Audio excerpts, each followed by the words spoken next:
Good morning. I would like to welcome you to the documenting a freedom colony in Harrison County. And it focuses on the African American history in Harrison County. Before I get into the details of the project, I did want to share, yes, I'm not worried about photos. Harrison County is located in the northeastern part of Texas. It is just next to the Louisiana border.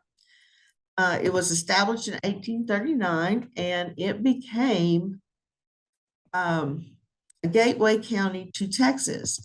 Many people crossed the Sabine River. They came down the Red River at some point. They connected in, and at one point, Marshall was one of the largest cities in the state. The 1850 population, oh my goodness, a total of 11,000, a little over 11,000 people, but 52% of that population was enslaved. Prior to the Civil War, there were a lot of immigrants from various southern states that thought they could bring their slaves to Harrison County just across, and that they would be safe. And they could keep them, not thinking that Texas was going to get into the Civil War as a southern state and secede. If you compare the numbers and think about in 1850, the entire population of Texas, only 29% of that population were enslaved persons. So you can see that we've always had a high population, high African American population, and that is a trend that continues to this day. Now, I work for the Harrison County Historical Museum, and I am the chief researcher for the Inez Hetley Hughes Historical Research Center there in Marshall that is part of the museum. It houses our research center and all of our artifacts that support our various presentations and exhibits. We have identified at least 12 African American communities that were established after the Civil War that are within the county boundaries. Along with that, we have identified 21 Rosenwald schools. Rosenwald schools, if you're not familiar with those, Julian Rosenwald set up a fund to help, in conjunction with George Washington Carver, to build school buildings for African American children that needed an education. So we have 21 identified schools, and there's still one building that is in existence that is currently being preserved and getting ready to get a historical marker.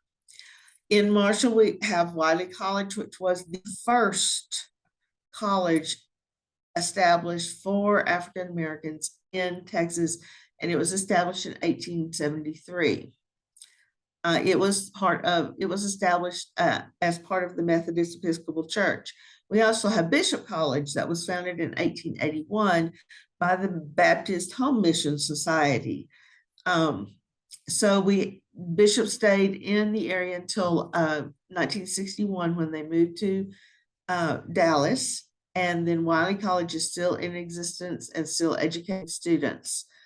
I like this little quote by Julius Rosenwald: "Do not be fooled into believing that because a man is rich, he is necessarily smart. There is ample proof to the contrary." Not only did that apply at the time that they were building Rosenwald schools, it still applies today. Right now, the project,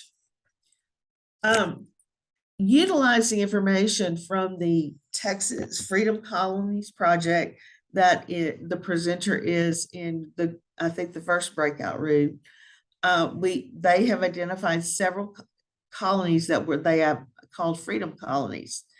And we were approached to do some genealogical research with the Canaan community, which is just southwest of Marshall.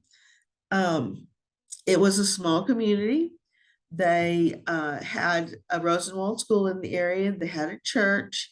had a cemetery. They actually have two cemeteries there. In the old Canaan cemetery, many of the people do not have headstones. They have teacups or rocks or plates or brick or something else that marks their grave.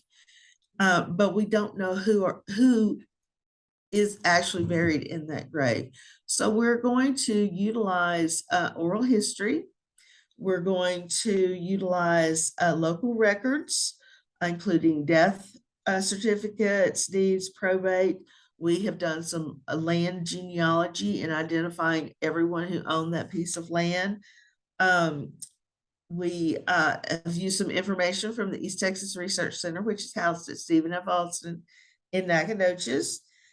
We also have an anthropologist and an archaeologist from Texas Tech that have gotten interested in this project. And at some point, they're hoping to do some archaeological work around the old cemetery. But I have been researching the people. But the thing that I need the most are people who can do oral interviews.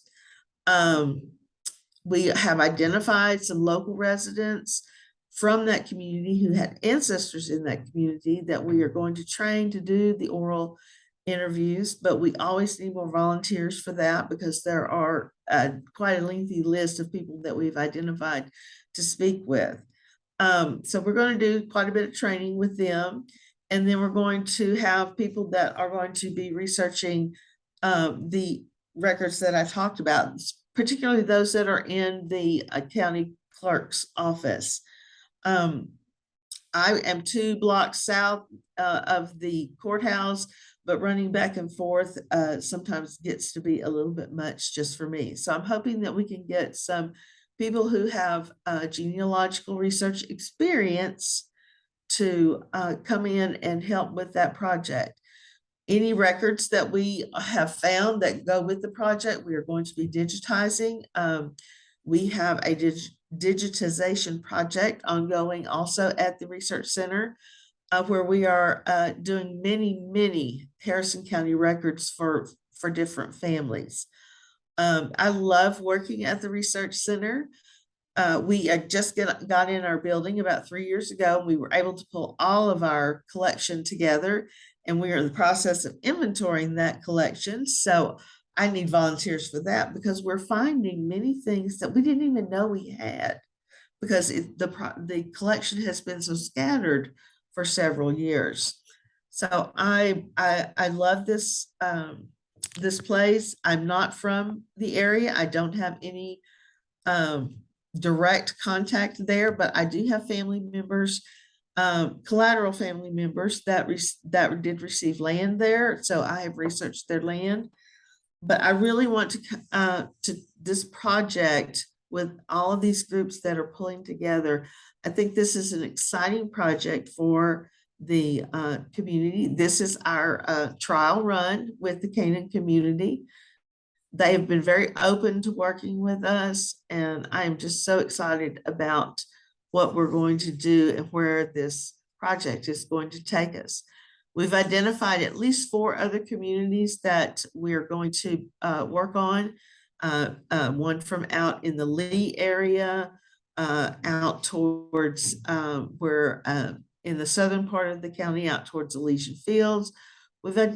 And I think that we're going to have a lot of community members that are going to get behind this because it is the story of Harrison County that needs to be told. We have bits and pieces of it, but we need to put it all together. And I think this is going to be a great way to do that. Okay, let's see. Let me go to my next slide. If you need to contact me, and I would love for you to contact me and to come and volunteer, you can reach us at easttexaskin@gmail.com. Our website is part of the Harrison County Historical Museum.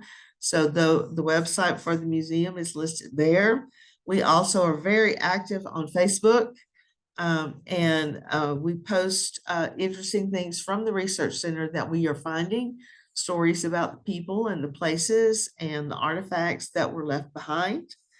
I'm just, so I would welcome you to contact me and we will get you to work. I'm just so excited. And then thank you for listening. I know I probably didn't go to the time limit, but I'm hoping that you might have some questions that we can discuss. So if you do have any questions, please unmute and ask away.